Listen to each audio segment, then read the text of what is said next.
स्वागत करता हूं दोस्तों कुमार नगेश शो में। आज का एपिसोड बनाने के पीछे का इंसिडेंस है। आज मेरा एक मित्र मेरे पास आया एंड सीरियसली बहुत ज़बरदस्त प्रॉब्लम्स उसकी लाइफ में चल रही हैं। चैलेंजेस मैं बोलूँगा। मैरिज लाइफ सेटल नहीं है एंड आई वाज कि दिमाग में बात हो रहा है उसके वाइफ और उसके बीच में। बच्चे बड़े हो गए, उनको सेटल करना है। थर्ड इशू उसके लैंडलॉर्ड से है, क्योंकि उसकी कमर्शियल प्रॉपर्टी में वो एक काम करता है, तो वहाँ पे कुछ अनबन चल रहा है। और चौथा जो है फाइनेंशियल क्राइसिस। तो ही केम टू मी, मेरे पास आया और जस्ट पूछा कि अब मैं क्या करूं इस स्थिति में, क्योंकि उसको पता है कि आई गिव सॉल्यूशंस। तो दोस्तों मैंने जब उसको बताया तो एक कारण मिला ये एपिसोड बनाने का। तो मैंने जो उसको बताया दोस्तों, मैं उसकी शुरुआत करना चाहूँगा।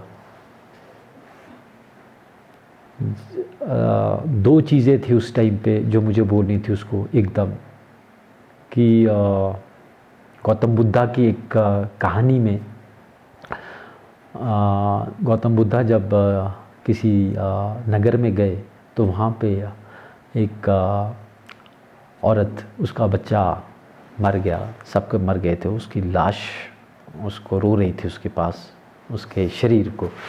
तो बोला कि भाई गौतम बुद्धा हैं तो वो शायद तेरे बच्चे को ज़िंदा कर दे, तो तू चली जा उनके पास। तो जब वो गौतम बुद्धा के पास गई और बोला कि आप इतने बड़े महान संत हो, आपको तो परमात्मा का आशीर्वाद मिल गया, मेरे बच्चे को ज़िंदा कर दो। गौतम बुद्ध ने बोला कि मैं ज़िंदा कर दूंगा इसको, पर मेरा एक काम कर। तो उसने बोला क्या? कहते अपने काले तिल मुट्ठी भर अपने गांव में जा और लेके आ, पर उस घर से लेके आना जहाँ के अंदर किसी की मृत्यु ना हुई हो। तो औरत खुशी खुशी सब घर में जाने लगी, पूछने लगी। तिल तो मिलते थे बहुत सारे, पर जब वो प्रश्न दूसरा था कि आपके घर में मृत्यु हुई नहीं है तो उस घर का तिल चाहिए, तो उसको एक भी घर ऐसा नहीं मिला। आखिर उसको एक चीज़ समझ में आ गई, मरना आज भी है, मरना कल भी है, मरना तो निश्चित है। तो जब गौतम बुद्ध के पास गई तो गौतम बुद्ध ने बोला कि कर, अब तेरे बच्चे को ज़िंदा करने की बारी है, लाई तिल। तो कहती तिल तो नहीं मिले, उसका प्रश्न मिल गया मुझे। चरणों में गिर गई उनके, और उसको एक ज्ञान हुआ कि मरना है। तो उसने गौतम बुद्ध से साल्वेशन मांगी, एक मोक्ष की परिभाषा जिसको बोलते हैं, तो उनकी शिष्य बन गई। तो देखिए एक कारण ज़िंदगी का एक है। तो बोलने का मैंने कहा मतलब उसको मैंने ये दोस्त को बताया कि एक ये तो अटल सच है। तो तू डर रहा है इस वक्त, हम देखिए डरते हैं। हम डरते क्यों हैं? जब ये सारी प्रॉब्लम्स आ जाती हैं, किसी के लाइफ में एक आती है, दो आती हैं, एकदम सारी प्रॉब्लम्स आ गई, तो उसका एक आंसर है जो मैंने उसको बताने की कोशिश की। और आप इस एपिसोड के माध्यम से आपको बता रहा हूँ। तो मैंने उसको बोला कि हम जब यूनिवर्स में थे तो हमने यूनिवर्स से और अपने आप से प्रॉमिस किया, क्योंकि वहाँ पे तो बहुत सारी आत्माएं थी, कीड़े मकोड़े, जानवर इत्यादि। तो हमारा जो था, हमें तो पृथ्वी लोक में जन्म लेना था। तो पृथ्वी लोक में जन्म लेने का मतलब कि हमारे पिछले कार्मिक सर्कल, जो हमारे पिछले कई जन्म हुए हैं, उसका हिसाब किताब होता है। तभी आप इसी पृथ्वी लोक में आते हैं उसको ठीक करने के लिए। और इसमें मज़े वाली बात यह है कि हमारी स्मृति पुरानी वो इस जन्म में हमारे साथ नहीं होती। ये नेचर का विधान है दोस्तों। तो जब वो प्रॉमिसेस हम कर लेते हैं तो हम इस जन्म में इधर आते हैं। एक चीज़ जो मैं उसको समझाने, और वो समझा। और दूसरी बात मैंने कहा कि अगर, और ये हकीकत है, तो यहाँ पे दो तरीके हैं। एक, 99% लोग क्या करते हैं, 99% लोग उस पर धैर्य खो जाते हैं और हार मान जाते हैं। बहुत कम लोग इंसान हैं जो ये इनकी सारी चैलेंजेस में पार कर जाए। देखिए, फैमिली भी टूट रही हो, बच्चों को भी सेटल करना हो, बिजनेस का भी प्रेशर हो और पैसा भी ना हो, तो फिर आदमी क्या करेगा? तो मैक्सिमम कई लोग सुसाइड कर लेते हैं, कई लोग मेंटली हो जाते हैं। सिचुएशंस की बात है। तो मैंने उससे पूछा तू क्या करेगा? तो उसने बोला कि मेरे समझ से बाहर है, मुझे कुछ समझ नहीं आ रहा। तो मैंने यही बताया उसको कि अगर तू गियर चेंज करता है अपने लाइफ का, सोचने का, तो एक रास्ता और है। क्योंकि ये जो लाइफ अभी एकदम सब कुछ आ गया है, तो इसका बड़ा एक सिंपल आंसर है कि भगवान ने वो PhD वाला एग्ज़ाम तेरे लिए खोल दिया है। करना तुझे ही है। प्रॉब्लम आ गई है, हंस के करेगा या हैंड्स अप करेगा? लाइफ को कैसे लीड करेगा? बिकॉज सेल्फिश बनना पड़ेगा। अगर तू खुश है अंदर से और तुझे पता है ये एक प्रॉब्लम आ गई है, तो उसको हैंडल करेगा, डिफरेंट डिपार्टमेंट्स खोलेगा, वर्क करेगा। तो जब तू ओवरकम करेगा इन चीज़ों को, और 100% हर कोई आदमी कर सकता है, टाइम की बात होती है, सोच की बात होती है।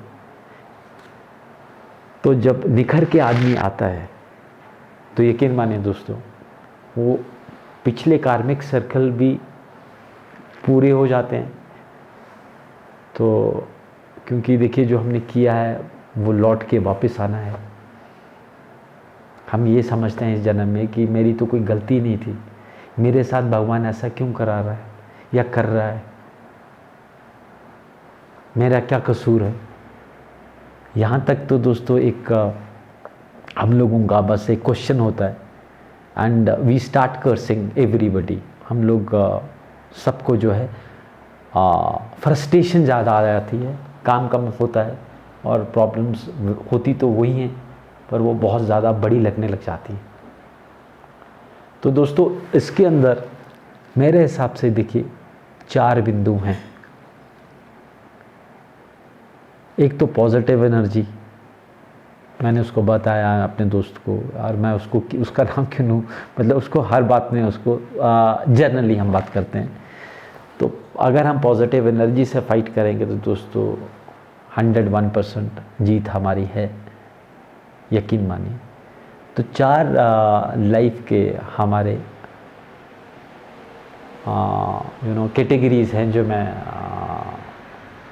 समझता हूँ दोस्तों, मैं उनको लेकर के बात करना चाहूँगा। एक लाइफ का जो है फर्स्ट काइंड ऑफ लाइफ, जो पहले किस्म की ज़िंदगी इंसान को बच्चे को मिलती है, वो क्या है? तो उस हिसाब से मैं बोलूँगा एक जो लाइफ होती है वो थोड़ी कर्स्ड लाइफ होती है। कैसे?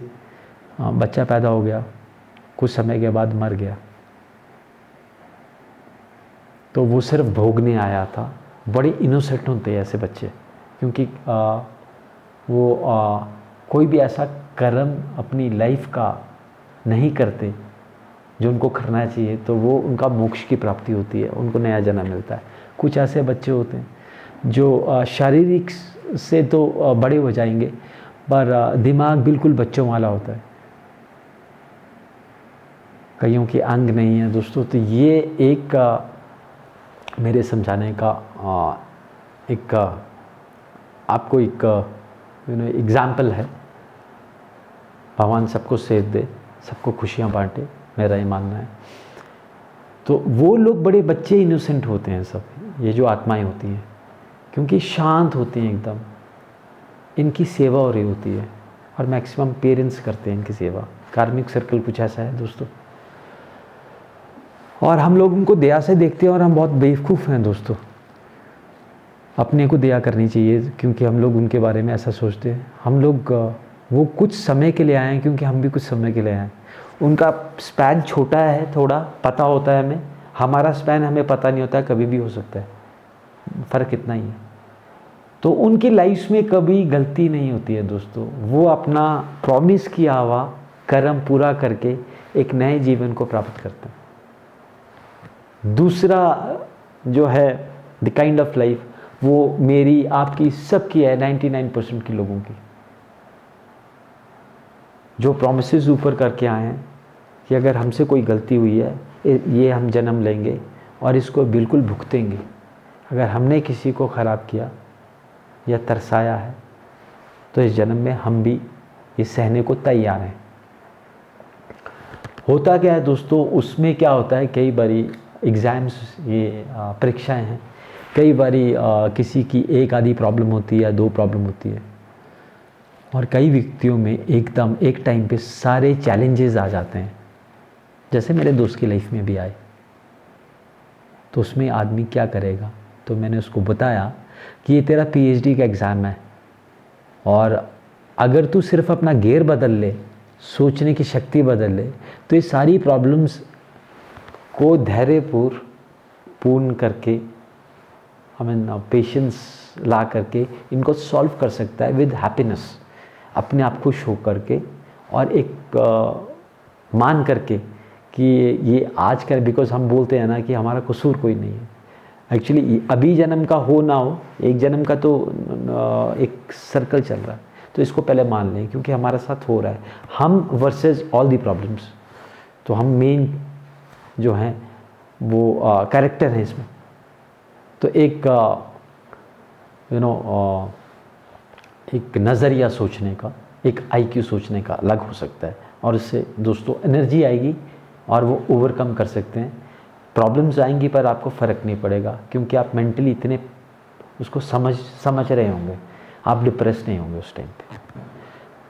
तीसरी जो काइंड ऑफ लाइफ है दोस्तों, वो एक प्रिविलेज्ड लाइफ होती है, जिसको परमात्मा, वो इतनी अच्छी कुछ हमसे भी कुछ ऊपर आत्माएं हैं जो मेरिट पे श्रेणी में हैं, वो आती हैं और वो अपने हिसाब से कर्म करती हैं, और कभी गलत कर्म हो जाए तो वो कितनी नेगेटिव या पॉजिटिव में जा सकते हैं, उसका मैं उदाहरण देता हूं दोस्तों।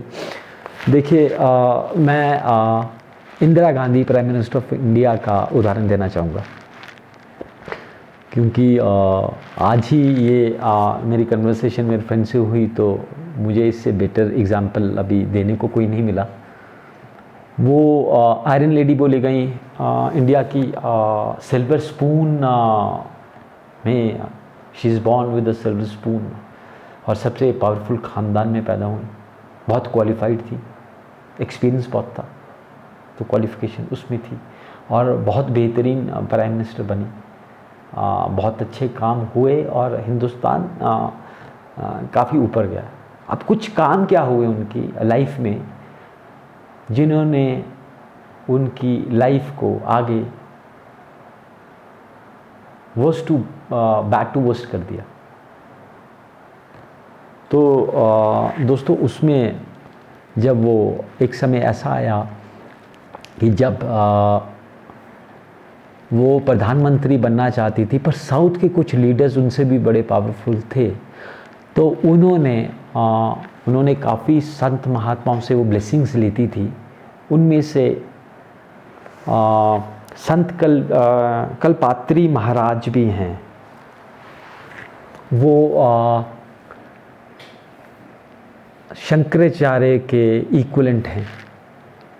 और दोस्तों आप ये नेट पे सर्च कर सकते हैं, अगर आप नेट पे सर्च करेंगे curse of Kalpatri Maharaj to Indira Gandhi, तो आपको पूरा का पूरा विथ फैक्ट्स एंड फिगर्स आ जाएगा, क्योंकि ये कुछ साल पहले है दोस्तों।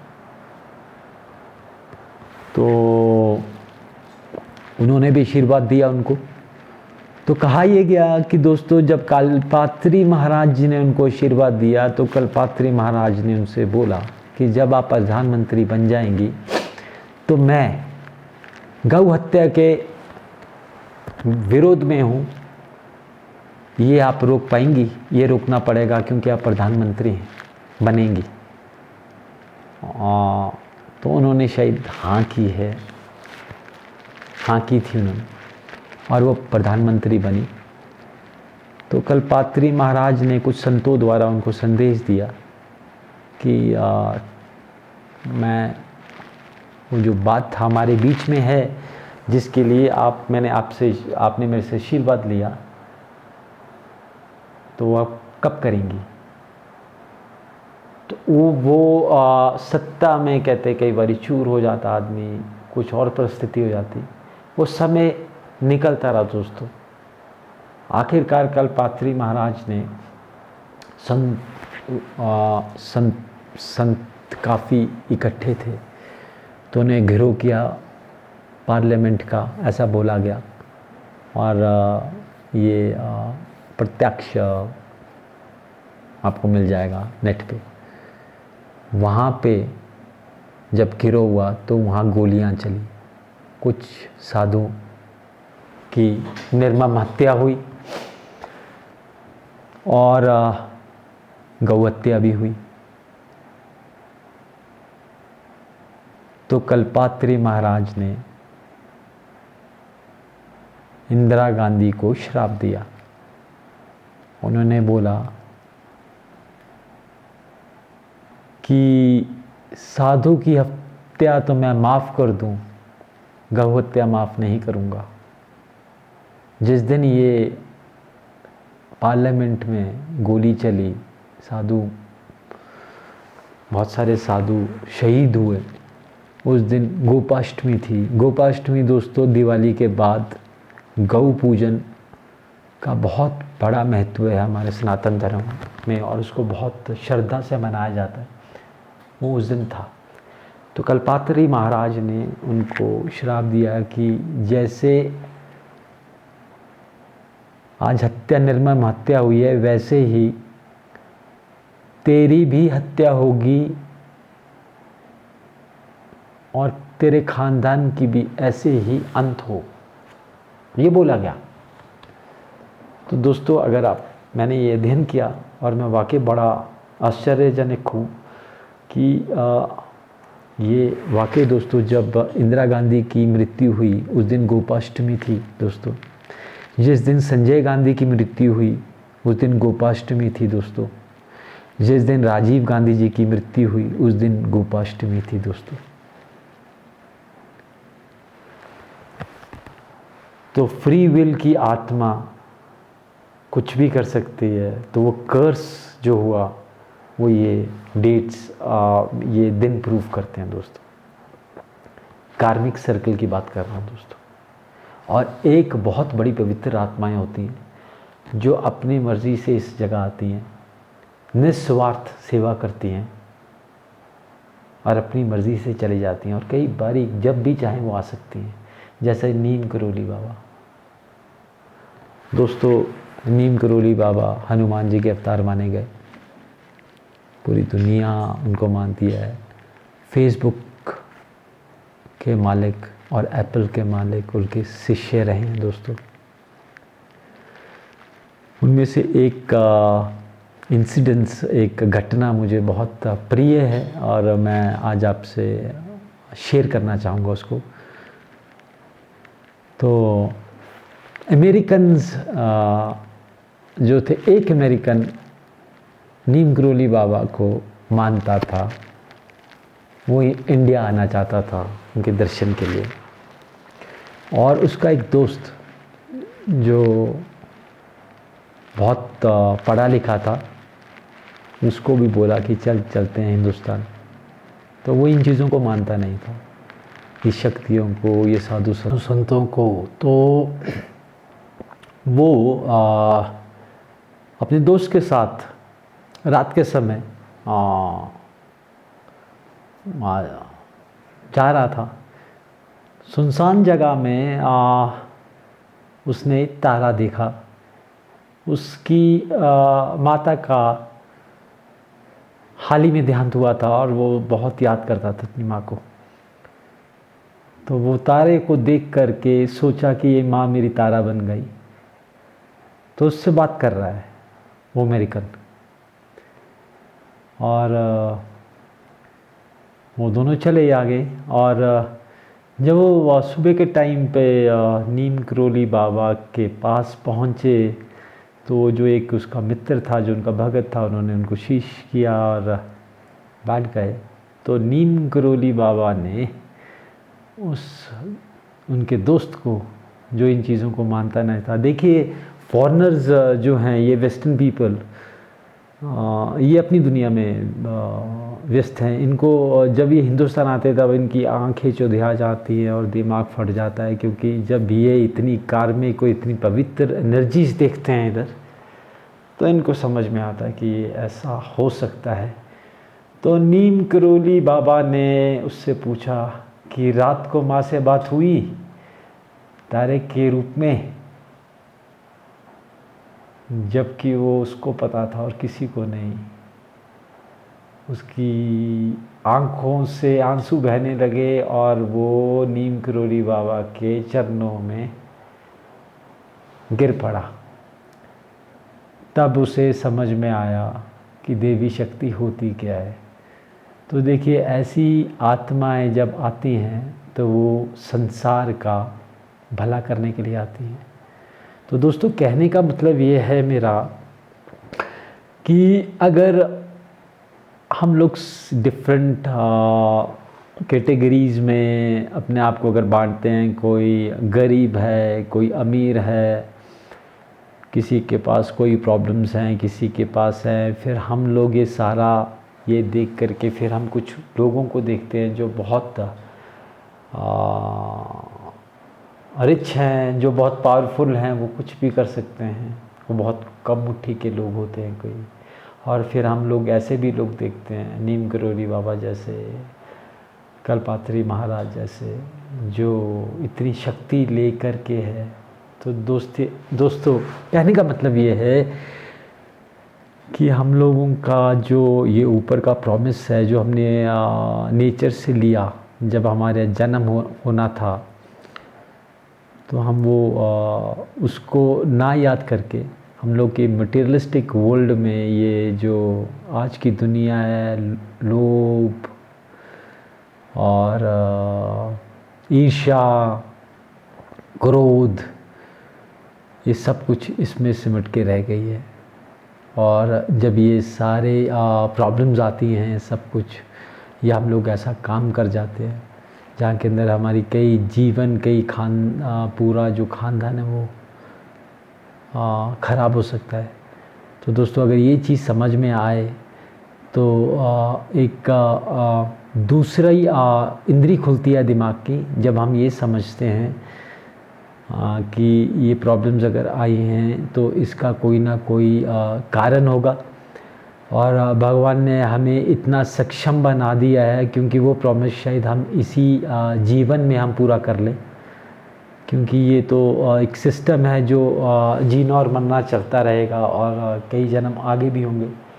तो जब ये समझ में आ जाए तो मेरा ये एपिसोड बनाने का मतलब ये है कि अगर ऐसे जैसे मेरे मित्र के, मेरे दोस्त के लाइफ में ये प्रॉब्लम्स हैं, भगवान करे उसकी प्रॉब्लम्स फटाफट सॉल्व हों। अगर वो गियर चेंज करते हैं और हम लोग जैसे गियर चेंज कर लें, ये जो पॉजिटिव एनर्जी, सकारात्मक सोच आप अंदर उसके अध्ययन करें, तो यकीन मानिए दोस्तों, प्रॉब्लम्स तो हैं पर उसको सहने की शक्ति मिलेगी और आपको ऐसा महसूस होगा प्रॉब्लम आएगी और चले जाएगी, और आप उसमें सक्षम होंगे अपने जीवन के महाभारत को जीतने के लिए। तो दोस्तों, ये था मेरा एक छोटा सा संदेश कि लाइफ में प्रॉब्लम्स हैं तो उसको ओवरकम कैसे किया जाए। दोस्तों, मैं आपका दोस्त बनना चाहता हूँ। मेरा अगर चैनल आपको पसंद है तो प्लीज़ सब्सक्राइब कीजिएगा, बेल आइकन बटन दबाइए ताकि मेरी लेटेस्ट वीडियोस आपके पास पहुँचे। और खुश रहिए दोस्तों, खुशियाँ बांटिए और खुशियाँ लीजिए। Thank you so much. नए एपिसोड में आपको मैं मिलता हूँ। Thank you. जय हिंद दोस्तों।